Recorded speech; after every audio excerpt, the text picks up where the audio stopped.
We are back and we are joined now by Joshua Craze, writer and researcher covering Sudan. Joshua, thanks so much for coming on. My pleasure. Great to be here. So let's start as broadly as possible here. I would guess a majority of our audience is not totally familiar with the conflict in Sudan. Um, what's the quick history of the conflict, how we got to this point, and what are the sides that are involved here? So this is the eagle-eyed, like 2-minute view. But for Right. 30 years, Sudan was ruled by a dictator called Omar al-Bashir. And he organized his rule. He maintained his power by setting up these opposing military blocs that each sort of competed against each other. One of them was the Sudan Armed Forces, currently represented by a man called Burhan. The other was a paramilitary group called the Rapid Support Forces, run by a man known as Hemedti. And these were two of the major forces that he used to wreak out his very violent rule in the country by taking over resources from the peripheries of the country. He fell after a revolution in 2019, after massive civilian unrest and discontent with his rule. That then led to a transitional government between civilian forces, known as the FFC, and the military. So that combined all the security sectors together. And that trundled along for a year. It made a variety of economic decisions that were very unpopular. But at the final moment, in October 2021, there was a coup and the army took over. So up to this point, the battle was really between the civilians and the army. The coup, however, wasn't successful. It's important to say that neither Hemeti nor Burhan have any real political legitimacy in the country. They have no real support.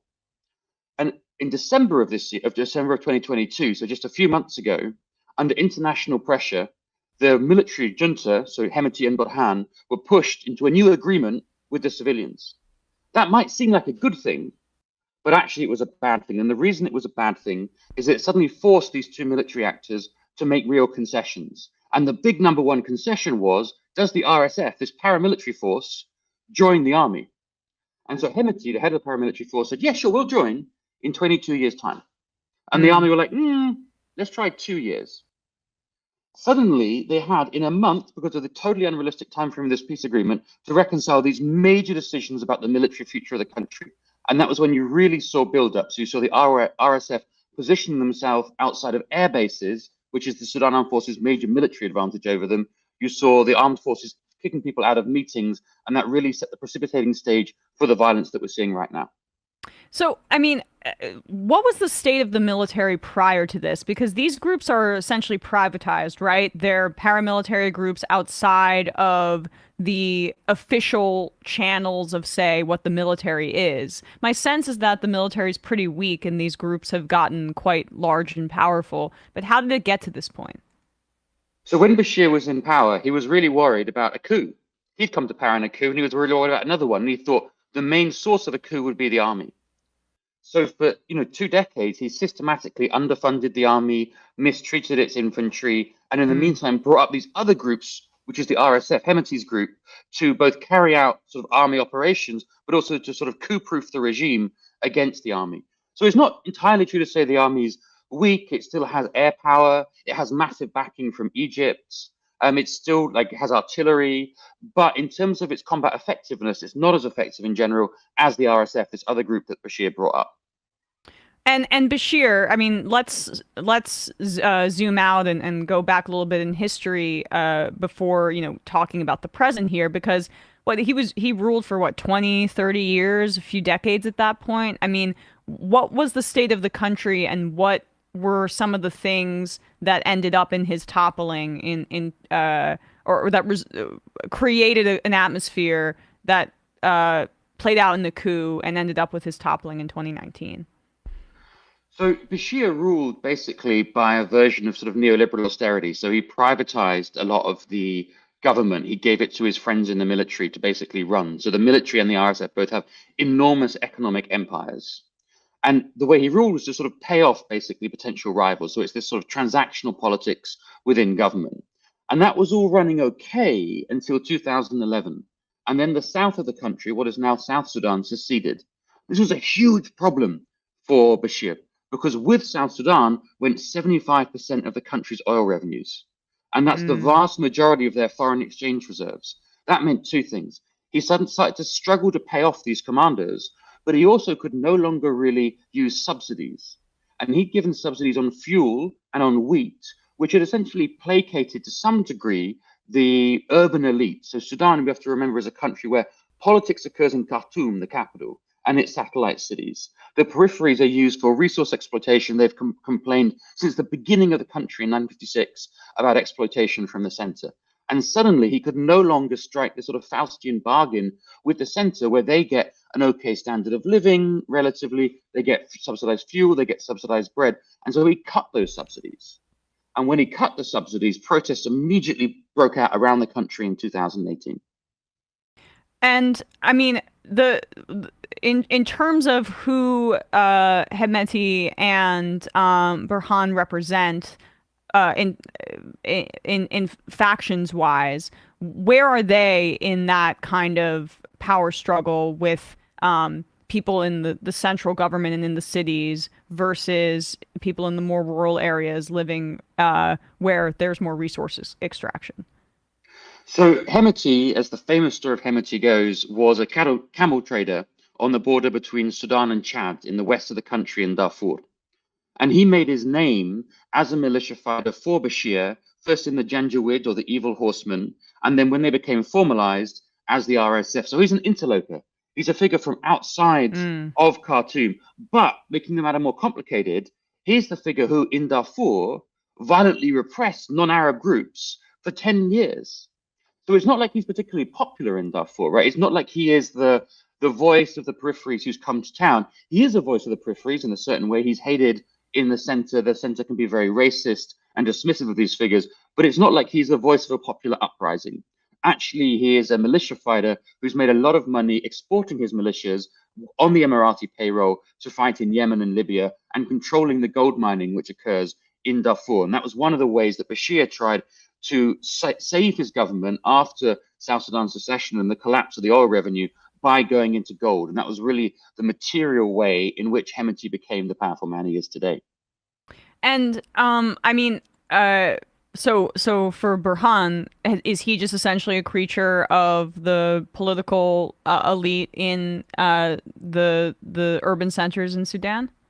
So Burhan represents the army, and the army from the beginning of Sudan is one of the two classic institutions. It's built by the Egyptian army, and it looks to Egypt. He is a functionary of the army, but the army itself is complicated because part of the army is still indebted to the old regime. So Bashir's regime still thinks about, so Bashir was backed up by the Islamists, so still contains a big Islamist portion, and still envisage a return to some form of Bashir's government. Other parts of the army are more complicated and don't like the Islamists and actually have a lot of sympathy to the civilians. So he represents basically the army institutional authority, which is worried about a civilian transition, because a civilian transition and a civilian government would mean that the army takes a step back in government, but also might lose a lot of its economic resources. So importantly, when the coup happened, the first thing they did was dismantle the dismantling committee.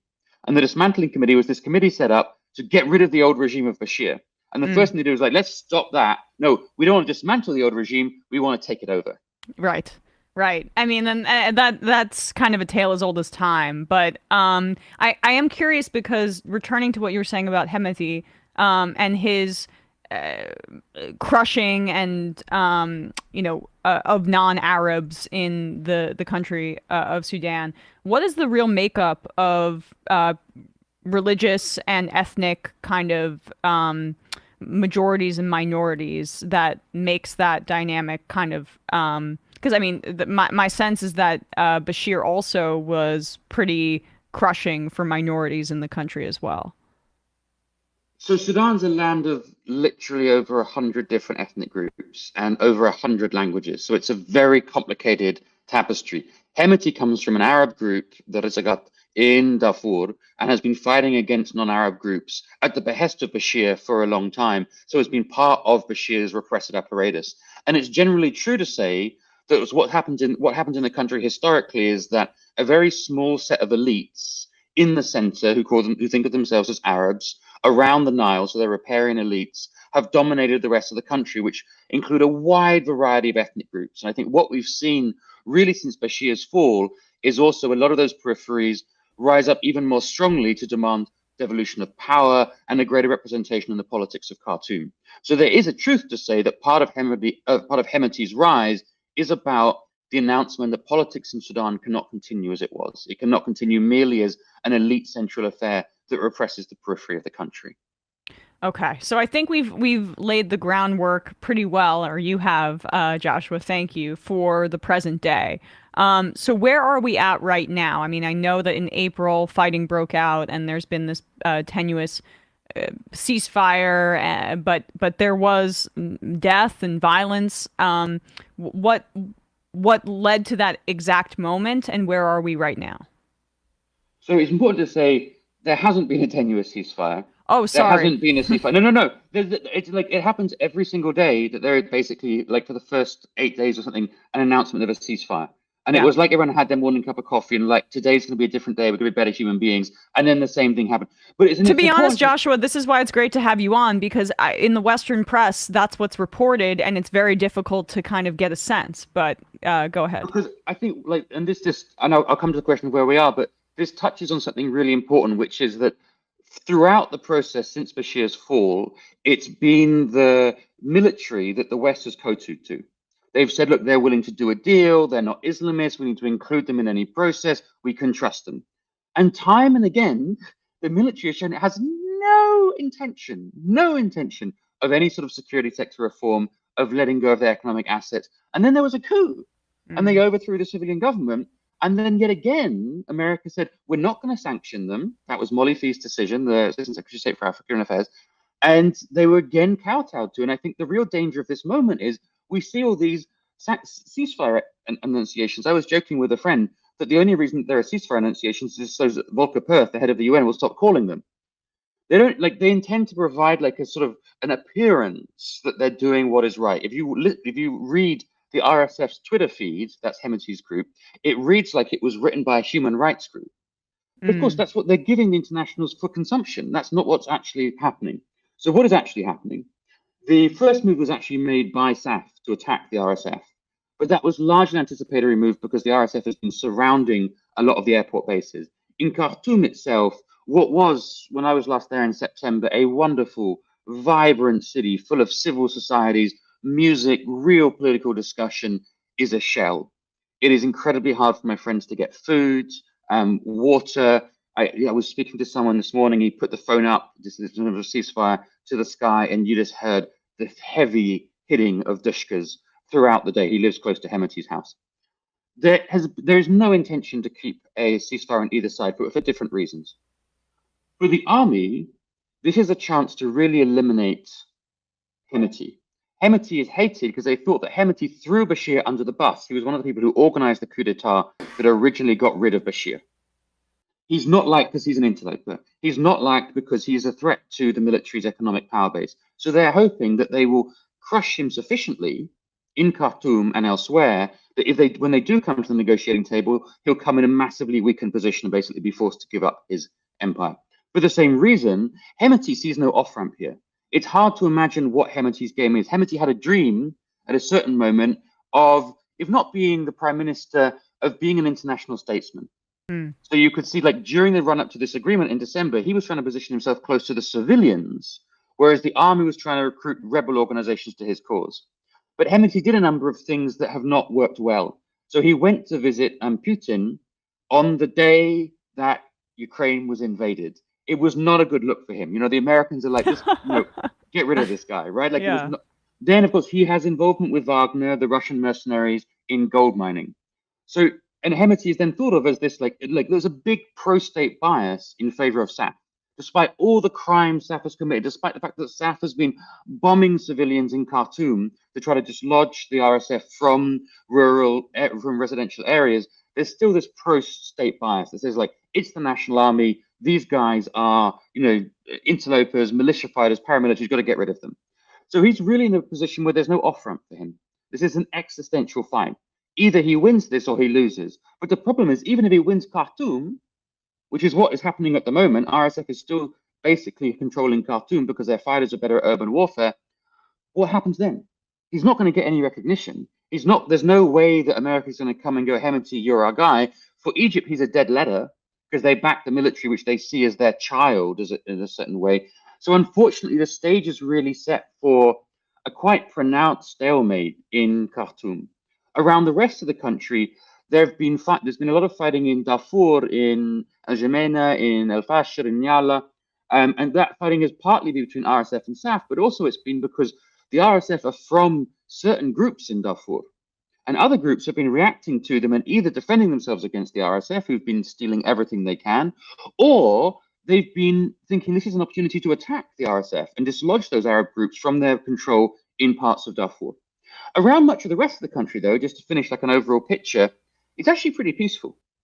This isn't a civil war in the sense that the backing for the army is pretty minimal and the backing for the RSF is pretty minimal. It's really impacting the capital because the capital is where politics has always been done in Sudan. Unfortunately, that's created huge amounts of displaced people, an enormous amount of suffering, but it hasn't yet led to a sort of civil war around the country. So, and is there fears that that could actually happen, though? I mean, the violence in and of itself is horrifying, but is escalation towards other areas of the country a possibility at this point, or a probability? It's a possibility. I don't think it's a probability. Okay. I think so. For instance, there are a lot of other rebel groups in Sudan, just to make it even more complicated, and they thus far haven't taken a stance in this war publicly. Gotcha. And they haven't got involved. The RSF has some backing in the south of the country, in Kordofan, among a group called the Misriya, another Arab group that aren't part of the center. But so far, we haven't seen really extensive fighting in Al Ubaid a little bit between those groups. And I think a lot of people are hanging back to wait to see what happens in this war. And they probably suspect this will go to negotiations sooner rather than later. One of the reasons, perhaps, that it's continued even as long as it has is that both sides thus far have kept up enough financial resources to keep it going. But we have to consider this is a humanitarian crisis in terms of food getting into the country, in terms of the money supply. The Bank of Khartoum is shut down. People have widespread problems getting control of finances, getting control of food. But that also applies to the army, and that also applies to the RSF. And there's a question right now of what happens when their supply routes run out. Well, then, in terms of supplies, that brings me back to something that you mentioned earlier, which has also been pretty prominent in Western reporting, the Wagner, Russia's mercenary group, being involved here. I mean, you've laid out that Hemedti went and met with Putin, and clearly that there's a relationship there. But what is the United States's and other Western powers' relationship with some of these groups in this conflict? Is that known? I mean, are there rumors about it? So the great error, I think, that the international community made, in particular America, from the fall of Bashir in 2019 onwards, is that they consistently marginalized the major democratic force in the country, which were the resistance committees, these small, locally organized, non-hierarchical committees, but across the country, that really were the agent that led to the downfall of Bashir, and whose socioeconomic demands about what the state should be were not consonant with America's demands for debt relief, austerity, and the lifting of subsidies, and so they got marginalized. Instead, America basically thought, we have to play a role with these generals. Now, everyone's been on the phone with the generals. I mean, choose your mediation effort, choose your mediation partner. Is it Saudi? Is it the Emirates? Is it America? Is it Norway? Ultimately, they both have lines open to both men, but until there's a good reason for them to stop fighting, they're not going to do so. And I think both of them see an advantage in fighting right now. And one of the histories of Sudan is that negotiations aren't a break in fighting. They're a form of war themselves. They're a form of renegotiation. And war itself, you could also say, is a form of negotiation. In that, for instance, I think what SAF's trying to do is push the RSF into a weakened position in order to bring it to the negotiating table so that it accepts the Sudan Armed Forces dominance. Now, you asked about rumors. I think the most dangerous, the two most dangerous possibilities for the international community are, one, that it decides it wants a SAF victory, a Sudan Armed Forces victory, and it wants Hemedti marginalized. And I think that gives far too much power to what is basically a pretty weak army that is then nonetheless going to have to argue for a civilian transition. And the second thing that it can do that I think will be bad is to say, look, what is the problem? The problem is a war between these two belligerent parties. What is the solution? These two belligerent parties coming together and working out some sort of deal. That means ultimately that they both win. Mm-hmm. Because let's not forget, for 4 years, the war was between the civilians and the military. And now by having a military war between the two of them, effectively, they've become Civilians the only boxed out. Yeah, right. And this is going to be it's going to be a disaster also because ultimately these aren't strong military powers. They have no popular legitimacy. The Sudanese people want both of them to go. So whoever wins or whatever happens, ultimately they're going to be pushed back into the same civilian transition. And if what happens is that the agreement is one that reaffirms military power, then actually they go back into negotiations with the civilians weakened, despite the fact it's the two military powers that has destroyed the capital city. Last question. From a really zoomed out perspective, how much has Western and I don't know, you've mentioned other nations there like the Emiratis and other very big financial players who are interested in resource extraction and privatization more broadly. How much has that been the source of general conflict and anti-democratic institutions where civilians are boxed out within Sudan for, I don't know, the past many decades? I think that's a great question. I think the problem with the international approach is it's always looking for baddies, like the Russians. Are the Russians the baddies? Well, yeah, the Russians have a relationship with Hemedti. They also have a relationship to the Sudan Armed Forces. This is a conflict which really emerges because almost inevitably, I think, Bashir built up these rival security services. What enabled that? I think your question is on point. What enabled that is the whole global structure of resource extraction. Mm-hmm. It's that Hemet could have gold mines and all that gold gets sent directly to Dubai. The oil transit fees that they get from the oil from South Sudan that goes through Sudan to Port Sudan to be exported vanishes into bank accounts. It's the entire global architecture of resource extraction that has no real oversight, which benefits a whole bunch of different commodity traders, a whole bunch of different international firms. It's that which has enabled these rival military institutions to accumulate resources at the cost of the Sudanese people, immiserating the Sudanese people, which has enabled them to build up these war chests with which they're currently fighting this war.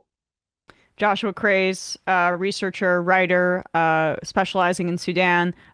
Joshua, where can people find your work if they want to read more about this? www.joshuacraze.com, or I just published a piece on Sudan with the New Left Review.